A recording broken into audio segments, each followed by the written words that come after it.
People love embarrassing stories. Okay. This is no chest banging. Nah, I'm definitely not beating my chest over this one. Let me hear it. Okay. I thought I was learning how to fish. So I was riding out with different captains when I was at the fish house. And Marty Brill ran a boat called a Reeling. And a guy named Mike Poulin, who runs, actually Mike, I think runs the Unlimited for Victoria's Secrets. Oh, yeah, The one that Chris Hall was working for. Right. Later on, he was Chris's mate, and then he started running the boat, and Chris worked for him for a while. Anyway, Mike Poole was the mate, and we were riding out, and Marty's boat, real big, wide, Florida cockpit boat, and we're riding out, and so Craig Gardner I'd been with Craig one time and learned how to rig ballyhoos and stuff, and Craig's a fantastic bait rigger, and I was learning from him, and I rode out with Marty and Mike. And so I was rigging some ballyhoos, and first fish come up. And Mike's like, well, get that. I'm doing something. Get that. Get that. And it was probably a 20, 25 pound bull dolphin. Not a good place to start. You know? First fish of the day. And I'm like, man, I don't know. He said, you can get it, go get it. So I went over there and started pulling. It was long leaders in. It wasn't crank on leaders. So it was an 18-foot leader or whatever. So was it mono or was it wire? It was mono. It was mono. Okay. And I did everything wrong. Had his head out. He was jumping, the whole show. I did everything you could do. I did wrong. And by the grace of God, got him in the boat. Stuck him pretty good, decently. Mid body, not in the head. Stuck him in the box. Got him in the box. Blessed. Okay. Looking around, turning around, looking, letting everybody make sure everybody sees you, because now you're got him in the box. You're in the game. Shut the lid. Okay. Pulled the gaff out, or it was beaten, so I pulled the gaff out. And Mike said, "Yeah, it was good." And so he clipped another leader on that rod and was putting it back out. So I'm like, "Oh, it's been enough time." So I opened the lid to get my gaff out and get my hook out of the dolphin's mouth, and opened the lid, and there goes the dolphin overboard. It was probably when you had ice in the fish box already. It was a block ice. Yeah, so he was on top of that ice. Yeah. They don't like to hit that ice. They don't like to hit ice. And he took off, and I think we had one more bite the rest of the time. You were riding out, so I was just a guy riding out. So what? Craig ends up looking bad for me. Or? Yeah, Craig had this was on a different boat. Mike Poole was okay, but they end up looking bad because they gave you the shot. And they get this rookie and fuck this up. We get one bite. When he jumped out, I just kept staring. I didn't want to turn around. It was bad. So it was not bad, and it gets worse. So please do tell if it gets worse. It does. So the day was pitiful. I think we caught one bonita, one or two more bonitas. That was it. That was the catch, and everybody was pretty cool about it. So we were riding in, and I climbed up in the bridge, and used to be where the captain would sleep. I don't know if they do now. Some do, some don't. Captain would take a nap, mate would run the boat home, and so Marty's up there, and I didn't know anything. So we had Lorans. There wasn't any plotters, wasn't GPS. So we had Lorans. He's like, okay, when you start getting off course, you hit this button, and it centers you back up. And they both lay down and went to sleep. And I'm steering this boat. And it's slick calm that day, thank God. So but I couldn't tell which was swell. I couldn't tell anything. Something running in, I thought. And Marty wakes up an hour later, and I'm going to the north. He's like, man. An hour later, you couldn't see the bridge. We're going, no, I'm going to start it off 16 miles. You start crawling. The boat was real slow, too, in his day. It was pretty slow compared to others. And he's like, fuck, man. You might want to get back in the fish house, son. So that was my start to fishing. And I know later on when Marty finally saw me fishing, he was probably like, oh, my God.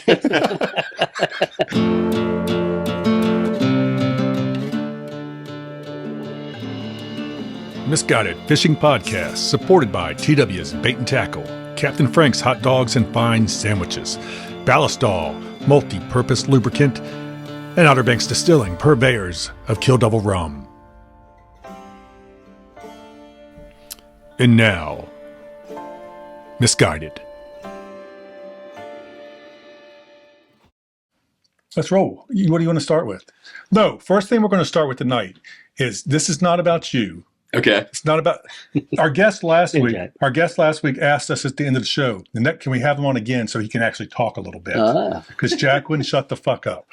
Jack talked the whole time. I finally got a chance. I finally got a chance to give Donnie shit about somebody catching more cobias than him, and it was just, I had to take advantage of my opportunity. I mean, every kayaker catches more cobias than me now. We went from heroes to zeros. We did, man. At Oregon Inlet for sure. And they're chasing the birds inside the inlet, man. That's what we're doing. Anyway, you want to introduce him? I introduce him. We both know him. Yeah, well, I would love to. Because he was my very first captain. Your very gave me a job. Very first job. Oregon Inlet Fishing Center. Great job. And Capt Bobby Smith, fishing full charters. And Savage Inlet Oysters, which I think that's what we're here to talk about tonight. We've talked about a lot of guys that fish. We're going to talk about somebody that does something else now. That's in addition to fishing. Was that you? No, that was me. All right, carry on. We don't answer the phone unless we're not going to answer. Only if Reese calls. We're going to turn it off. If Reese calls, that's the only time. I'm not answering. That's the only time we answer. Or Rick Cato. We can get him on here. Well, Cato hasn't called us yet, but we can get Reese on here and he'll talk. We thought we should. I want to try and get Rick on here as a guest. That'd be great. I think so too. He's got an embarrassing. I don't think we can afford. He's got a few. We couldn't afford the liquor bill to get him on here. I don't think we have to pay for the cab to go get him. It might be a few sessions. Yeah, we'd have to just getting them up here. Paying it's just cost prohibitive right now. We're not earning enough. But Bobby, Savage Inlet Oysters is what we're going to talk about. But go ahead, get him to tell you how good you were in the cockpit for him, if you need to. Get it out of your system. I would say I got better. Wouldn't you say that? Jack did very well. He started off actually pretty good. No, I didn't. I didn't know shit. Yeah, you did good. Did it start out in the wintertime? By the time No, spring. Spring. Okay. I'll never forget my first day. Yeah, I don't remember your first day. My first day ever mating was mating for Captain Duke. And we caught a sea mullet and I let it go. Oh. And Duke was a bad pissed. Mistake. I bet he was. He was pissed. I had a little girl and she's like, no, don't kill it. So I let it go. He was like, we don't do that. Yeah. And then anyway, my first day of fishing with you, it was in April and we, the water was warming up and we were like, oh God, I wish some fish would show up. We've been bottom fishing, tied up to the buoys and everything. And we got just out of the crack and the birds were on the blues, the nice blues. And I went through every single rig that I had made up because I got so tangled up. And but Bobby wouldn't leave him, would he? Oh my God. I mean, I don't know how many we caught. That could probably be a trivia question because they were snapping and we were all by ourselves. But I mean, I'll never forget that first day. I mean, he ran me in that circle till I couldn't run any freaking more. It's a good way to start. But yeah, oh my God. Yeah, it was great. It was. Yeah, it's a pretty thing to see, man. We give it a lot of shit, but when a guy puts it in a circle and takes his hands off the wheel, it's still fucking cool. It's cool. I mean, mackerels, blue, anything. It's so cool to watch a guy just put it in a circle, especially guys like Bobby who will turn their backs to you so they act like they don't see you when you're trying to creep into the circle. They'll turn it and just act like you're not even there. And then, well, I didn't see you, man. Come on, you should have come in. I would let you in. I know what you're talking about. Anyway, Bobby, without going D-Heart, which means don't start at day one of your life. Okay. Tell us when you started the fishing center. Way back. It's been a while. 1985. Yeah. Started pumping gas. Went there to pump gas. You told me that you pumped gas. You worked you did everything, didn't you? Pumped gas, picked up fish, and then learned how to cut fish, and then cut fish maybe 1 or 2 years, 1 year, I think. And then started mating, filling in for Arnold Tolson. Bull Tolson's daddy was my first job. So I was working for Arnold, and I was cutting fish at night. And then mating and got on a private boat for maybe 5 years. And did some traveling, and then back to the fishing center. Been there ever since. Were you a long time? I didn't know you traveled, man. Were you in that traveling same time as Devin was traveling and those guys? No, Devin was doing that. We were in the Bahamas bottom fishing. Yeah, about 5 winters in the Bahamas, and took care of a man's house here, Walter Davis. Yeah, Walter Davis, or you've heard of it? Treasure Key. Yep. We don't. I guess it's kind of unfortunate. We don't see as many guys, as big as the business has gotten now, all the way across. I mean, your fleet, my fleet.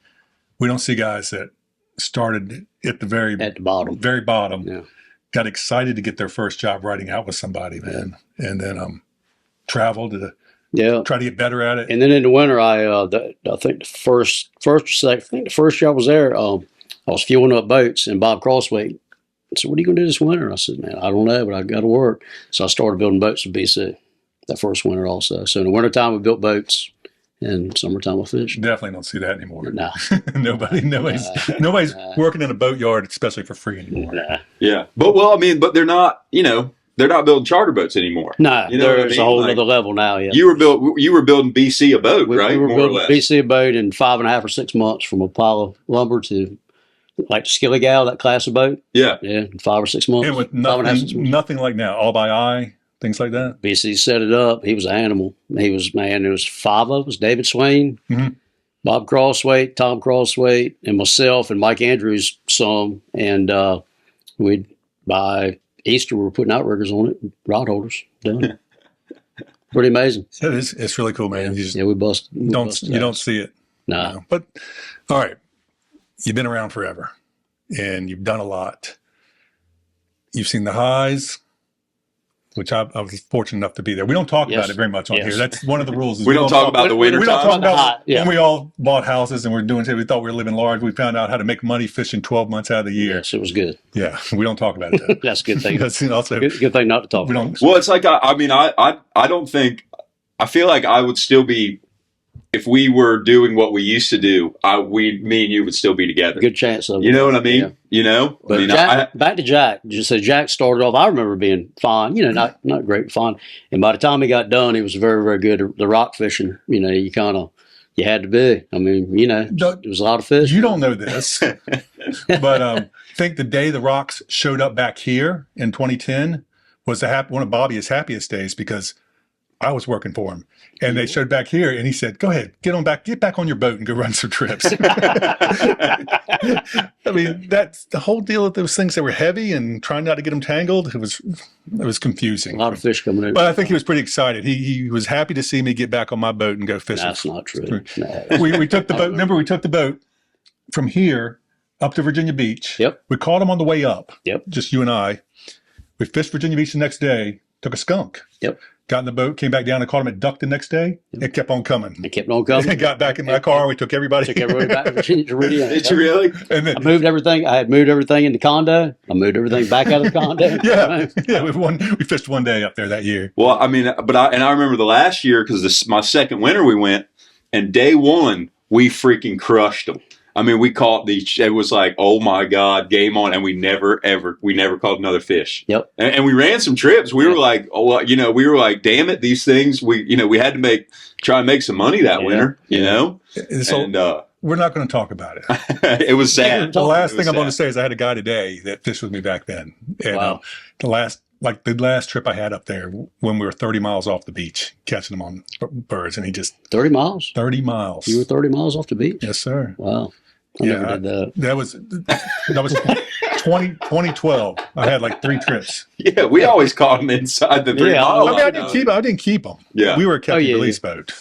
One time I did keep him about 44 miles east of Denver. We let him go. Statute of limitations. Yeah. But anyway, the point, a lot of times what we talk about on here is what we used to do and versus where we are now, where we've gone. We're still in the business. And what you're doing now is one of the coolest fucking things anybody's done. And not only that you're doing it, I remember when you were starting it because you asked me to go out there and hold my boat in gear so you could put some posts in the water. You were hoping that they would give you the permits. And they ran you around. Yep. But now, seriously, nobody can get an oyster. You got to know somebody to get an oyster. What the fuck is that all about, man? There's a lot of demand. There is a lot of demand. But go ahead, man. Talk about it all you want. Talk about how it came about. Did you say, hey, nobody's doing this down here? I want to jump on this. Well, it came about the rock fishing. The rock fishing, I could see that was going to exactly. I mean, go away. I had to find something to do. I was too old to get back into gill net, and I thought with the regulations, and I wasn't going to do that. Danny Crab was growing oysters. Yeah. They just started when the captain's up in Virginia. Danny. And so I talked to Danny a little bit, and I did some research and thought it'd be a neat way to stay on the water. So took 2 years to get a permit. And so I'd gotten my gear, and Fletcher O'Neill, a good friend of mine in Ocracoke, I put him on Fletcher's farm while I was waiting for mine. And then finally got my place and moved him up. The question I get, it's right up there with the duck blind question. How do you get a duck blind and stuff like that is every day when I run by it. What's that? What is that? Yeah. Explain, man. I mean, how you're oystering. It's not, they're not in You're not in the sediment. You're not going out there and digging them with tongs or anything. No, there's several ways you can grow them. They'll grow in anything. They'll grow in a bag. But I started in floating bags, which is an inexpensive way to start. A floating bag? It's a bag with two pontoons on it, real small bag. And you can put a couple hundred oysters in it. And it's a good way. A lot of people grow them that way in other places. And the conditions are too tough where I'm at. Why's that? So I lost it. The current, the wind, So I ripped a bunch of them loose. I lost a couple 100,000 oysters during a hurricane one time. And so I've got floating bags that go in a floating cage. And I've also have some, they're Hexel baskets. It's called Flip Farm. And I think I was the first one in the U.S. to have this stuff. But it's really good. It's a whole nother way. The oysters are cleaner. They grow better. And they float just under the surface. What's that mean? They're cleaner? They're not down in the sediment? Well, none of them are in the sediment, but they just move. They sit there and they rock 24/7. So they're just beating each other up. And where'd that come from? Who was the first to do it? That system? Well, the Hexel bags are from Australia, and a guy named Aaron Panel from New Zealand, he was growing them with those baskets the normal way, and the labor was killing him. So he came up with this way to do it. Cut his labor in a third. Growing a lot of oysters. Because you got to flip. They still have to be flipped, right? So So you go up. They got a kind of rig that hangs off your boat, and you can run right down the side of it to flip them. Flip them once a week. You want to flip them over, so they're laying upside down, and the bags, and they'll dry out, and that kills a lot of the biofilm and mussels and that kind of stuff. The one beautiful thing about his oysters is when you get a bag. Like they're already clean. Yeah, they're the clean. Like if you get a crab slough oyster, you go there and you get it, and then you got to dump them all out. You got to clean them off, and then you got to load them back up. And it's never certain on how good they're going to be. Yeah. And I feel like with yours, you kind of pick and choose when you're going to pick them, right? Yeah, try to harvest on an incoming tide, northeast wind if I can. But how often do you harvest? What's the life history from? Yeah, it takes growing cycle is at that spot. With all the current I've got, a lot of current there, 12 to 14 months. Really? Yeah. So multiple, are you planting them or what do you call it? You get seed, you buy seed. Are you seeding them at different? Right now I can get my seed in the spring and the fall. So it's you kind of rotate them, I just put 100,000 seed out last week and it was hard getting seed this year. They had some hatcheries that produced the seed. A lot of them died. So it was kind of tough getting seed. Is there a phone number you call to get seed, or is there somebody you know? Phone numbers. No, so there's the hatchery, and the nurseries will buy that seed, teeny tiny, microscopic, and then grow it to the size I get. And like the stuff I just put out was 12 millimeter. So usually 4 to 12 millimeters is the size that I put out. So like the size of your fingernail? Size of your fingernail to a half inch, maybe 3/4 of an inch. And what is it after 12 to 14 months on the average? It just depends, really. It doesn't matter because I can't get them. It doesn't matter how big it is because I'm not going to get any. I ship some that are 2 1/4 inches. You want 2 3/4 to 3 inches. Right now, I've got a lot of oysters. Probably the ones you had the other night were 4 inches. Some big ones. Yeah, they were big. So I got a lot of big ones. I had to go to somebody died. That's how I got some. That's how I got some oysters. Well, are you? I had to go to a funeral. Are you just Is it just local you're selling right now, or are you shipping them? No, right now it's local but when I was fishing this summer, I kind of slowed down a little bit. Right. Just too much, not enough time. But I'm ramping back up. So I usually ship to South Carolina and then sometimes Texas, Alabama. Damn. And I was sending to Philadelphia, but not in a while. The coolest thing to me about your oysters, because I've eaten a lot of them, and they're the best oysters you will ever put in your mouth. And you know that, although you're modest, but they are. And but like you said, you only take them when they're salty. And also, they have to be geographically the closest oysters to the ocean on the planet, right? I don't want to be any closer. Yeah, exactly. What we deal with. You can, like you said, Donnie, every time you leave the dock, you go by Bobby's Oyster Farm. It's right there. Yeah. Spend a lot of time by. Every time I go by there, I slow down so I don't wake him. I didn't know I wasn't supposed to wake him. He told me that I'd wake you. I didn't know I was waking you. And then he said, I wake you, and you turn around and laugh because you know I'm getting ready to run aground. Oh, yeah. Your wake's probably not big enough to bother you, but it depends on what you're doing. Yeah, when they're right there and I come flying through the shortcut there and I just wave. I don't even think about it. I got a spot beside the channel, so I know what I got. You know what I mean? It's like I'm going to get washed. It's good for the oysters. It actually beats them around. It's good. Yeah, I'm doing you a favor. Yeah, all right, we're flying, and I'm so proud of you. You haven't farted tonight, which is childish. I wrecked Travis the other night. I think what we're going to do is I'm going to double up on the commercials. Okay. Okay. We got to go sell something for TWs because they're really good to us. Yep, they are. They take care of us. And now we got to sell something for Harvey at Captain Frank's. Oh, yeah. Because they take care of Harvey. Yeah, he's taking care of people. He's first class. DOA and Misguided Fishing. Check it out. TW's got everything you need to catch all the fishes. The rods, the reels, string, baits, from all the guys that make that stuff. Shimano, Daiwa, Penn, St. Croix, Yoseria, Meat Hawk, etc., etc., etc. You want to look fly when you're doing all that catching? They got you covered with gear from Salty Crew, Pelagic, Extra Tough, and more. You got questions? Ask away. TW's is staffed by people who fish every chance they get. They got their finger on the pulse of Outer Banks fishing. I haven't even scratched the surface of this place. It's like a toy store for grown-ups. So check out TW's Bait and Tackle in Nags Head, the Outer Banks' largest tackle shop. Milepost 10.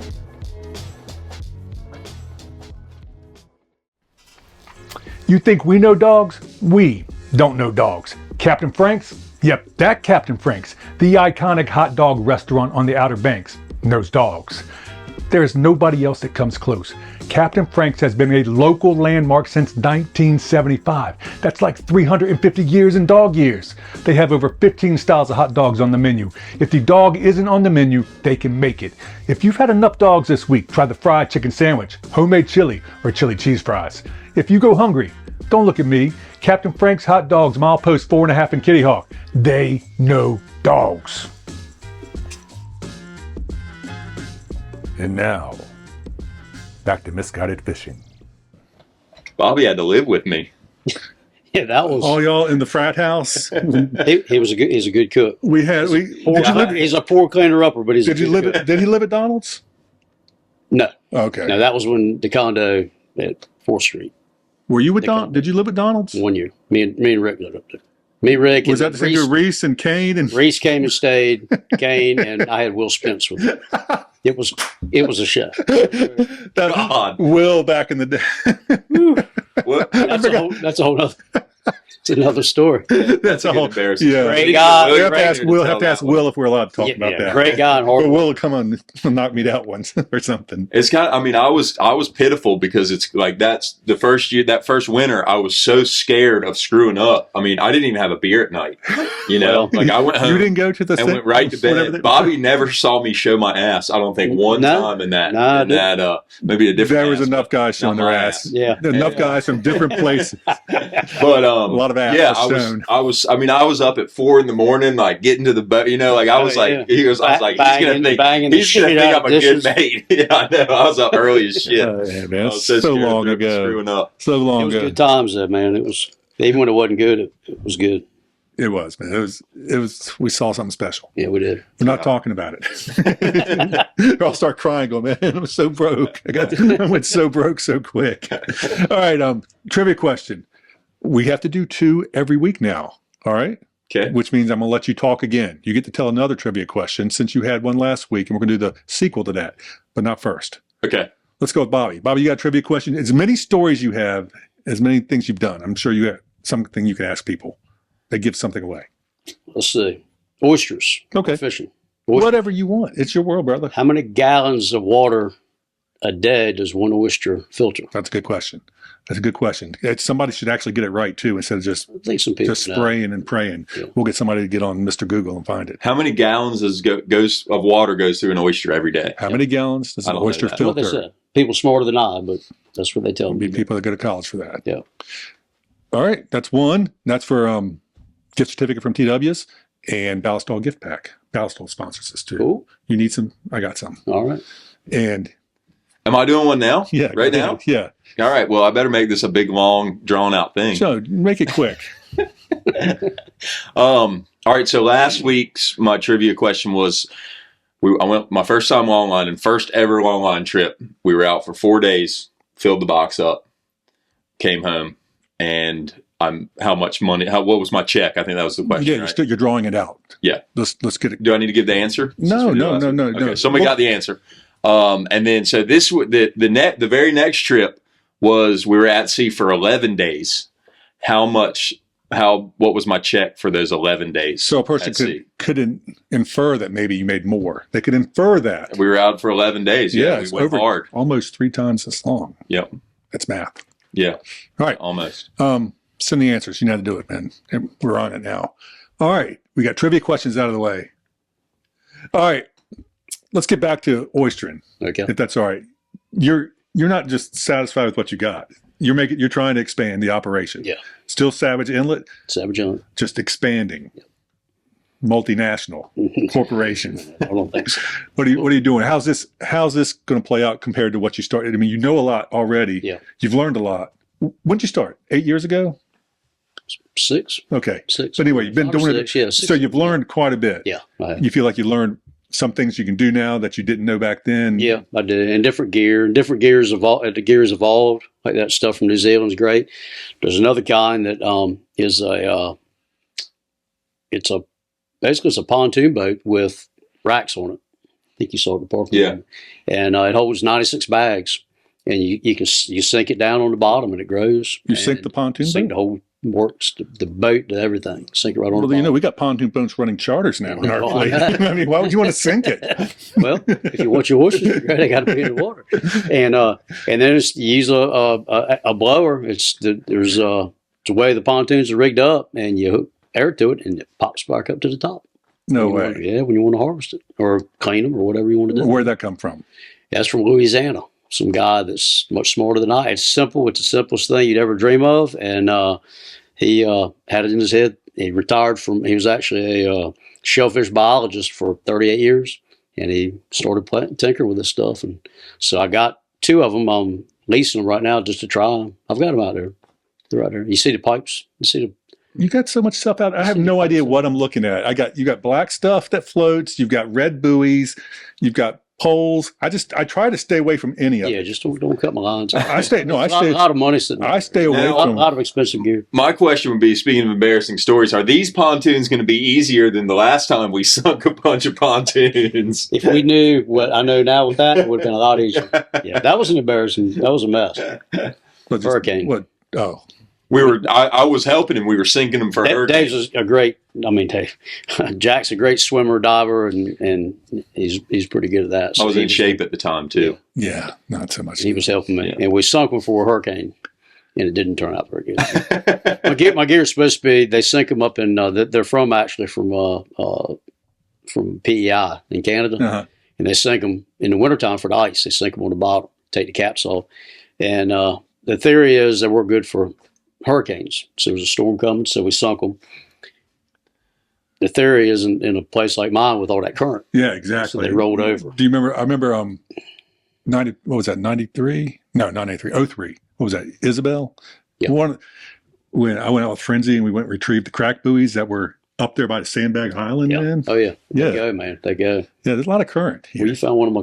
I'm pretty sure it might have been a Louisiana. I mean, who knows? I found one in the Gulf Stream floating, and I caught dolphin on it.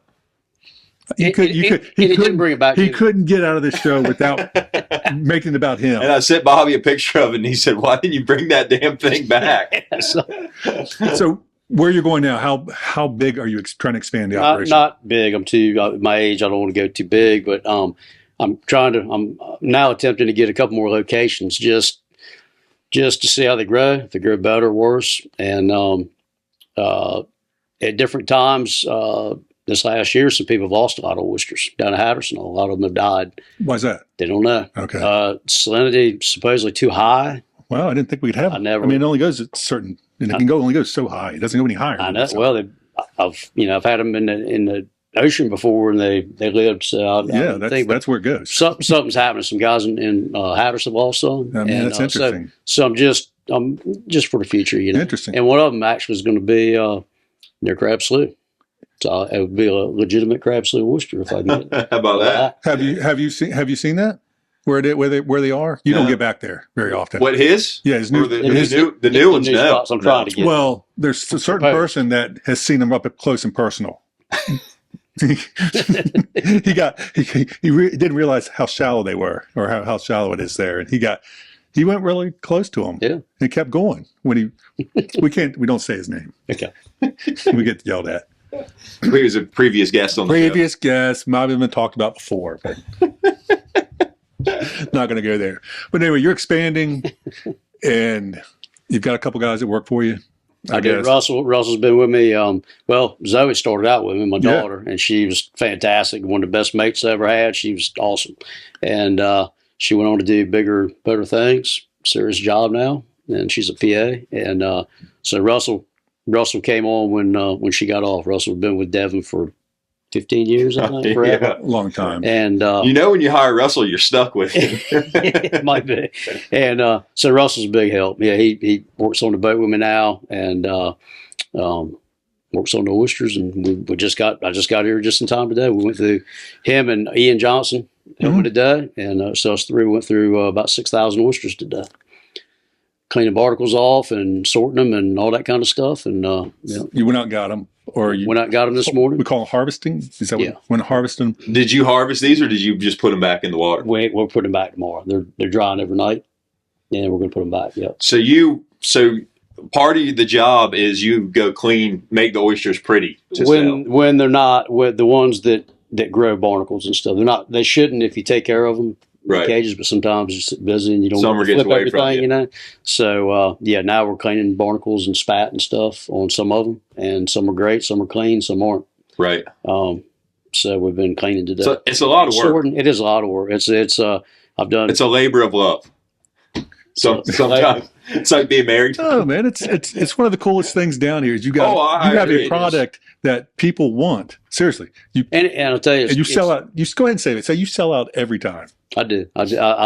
I sell out all every time I get them. Yeah. I've been fortunate every time since I started. Yeah. Yeah, that's and it's cool to see the ecosystem. I'm no tree hugger, but it's cool to see. We know. I've killed a lot of stuff, but it's cool to see the habitat is formed from my oysters. From my labor, my work, and my money, and it's kind of neat. That area, yeah. It's because I remember when we were out there, that you were shoving that pole in, and I said, I hope this works. So it should be some reds here. Yeah, well, you can't have any grass when you can't have when you pick a spot, you can't have any grass, but everything else grows there. And I guess you figured out there's reds there. Yes. Now. Absolutely. And among other things. Well, I mean, just think about when we were done it some days. I mean, all the crabs that are coming out of there, the little gudgeons, the minnows. I mean, everything. Shrimp. It's like deer hunting, but in the you plant a field, stuff comes to eat what's in the field. Same thing. Pretty amazing. His oyster, his bed is. I mean, it's during the summer, man. It's just covered up now. I mean, there's just boats around it. It's not a secret anymore.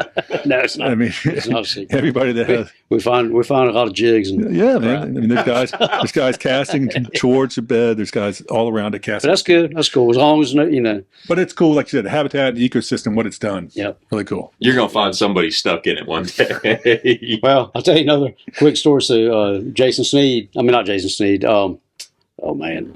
Anyway, another captain. So I was coming in on the charter boat one day, and I looked over. I was like, "Russell, is he in the lease? I think he's in the lease, man. Like in the lease, So I rode over and got up there close. And I went right up to the lease in my charter boat, and he was looking at me. He had his son, all his face mask and everything. I couldn't tell. And I said, "Is that your oysters? Is that your oyster farm?" He said, "No, it's yours, Bobby." It was, oh man. Anyway, yeah, it was somebody you knew. He knew you, and he was just having a brain fart right now. I can't think of his name, but yeah. So it happens. When your hair he was in there. Hair goes gray, a lot goes with it. Yeah. Hey, what else you got? You want to say something now? No, I mean, I just, like I said, we've talked about, I mean, every time I talk to you about this, it's just, I think it's the coolest thing ever, and like I said, the oysters are phenomenal. They're good. You've never had any, but I have had them. I had them last week. I sent him a picture. I sent him a picture. Okay. Were they satisfactory? I told you they were awesome, man. I sat there at that table. Yeah, they are. If you like a salty oyster, which I don't know any other way to. Yeah. And I've eaten oysters all over the world, and it cracks me up when you go to these places and they get all jacked up on their oysters, and you eat one and they're just freaking terrible.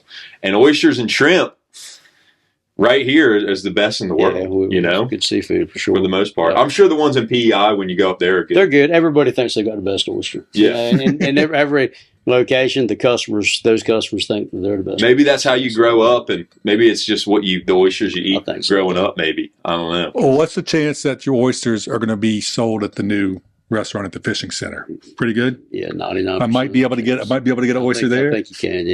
Yeah. That's part of the plan. I was hoping it was. I actually already knew that. That's a freaking great idea. Yeah, it's real good. Yeah, that'll be killer. Yeah. Why don't you put a sticker on your boat? I got a sticker. A sticker. Like a sticker. Like I have a sticker. Or maybe a rat, perhaps. Maybe. I'll have to get on the ball with that. There you go. Sell your own shit. My new boat. I'm building a new boat. I got to put it on the new boat. Yeah, sell your shit. Don't sell. I mean, it sounds like it's not selling out. It's not selling out if it's your own shit. If you're selling somebody else's and you're selling You're out. You're the sellout. I am the sellout.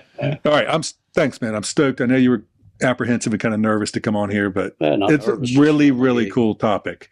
You made it 10 years ago. A lot of us didn't know what the fuck we were going to do. No, we didn't. We really didn't, man. Didn't know how we were going to pay seriously, didn't know how we were going to do it without going to the bank. That's for sure. And no, we're that good. I don't know about Jack, but a couple of us got our head above water. Yep. Yeah. I had to figure out something to do in the winter too. So figure that out now, but it's going to come to an end one day. When it be. Yeah. Asking. Maybe by the time it comes to an end, we'll be doing fun winter stuff again. You'll never know. No, he's expanding. He's got room for you. Oh, yeah, I got room for you, for sure. Good. I'll run your trips and you do your oysters. Yeah. All right, we're going on. We're getting to that place where people start turning us off. All right, well, good stuff. All right. Got Bobby Smith, Fishing Full Charters, Savage Inlet Oysters. Jack Aficionado, Donnie D. DOA. Check us out, Misguided Fishing, YouTube, Spotify, Apple Podcasts. Thanks, Bobby. Yes, sir. Misguided Fishing has been brought to you by TW's Bait and Tackle, Nag's Head. Thanks everybody for watching, for listening. We'll see you next time.